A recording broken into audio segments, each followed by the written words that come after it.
So this EDC item is a mock credit card, but it's actually a lot thicker than a credit card would be.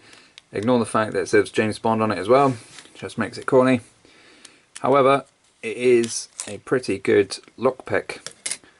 So you've got a tension wrench in the centre, you've got a rake and 3 other picks. So it's not a bad set. Obviously you need to know how to pick a lock, but it's pretty handy. You can get these training locks. So transparent training locks helps you see what you're doing as you're going through, and then once you've nailed that, you can then get a proper lock and give that a crack.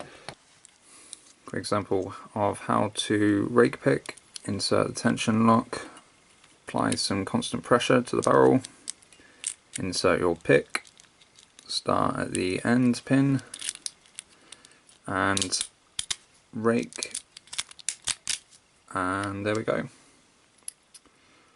opened. Simple as that. Again, it's a video in its own, lockpicking, but if you know how to lockpick, it's a nice little set to have, and as I say, it doesn't take up much room, stores in your wallet. So yeah, overall fairly impressed with it. Obviously then they're fairly flimsy, fairly small, but they've got to be in order to fit in your wallet, so a handy EDC nonetheless.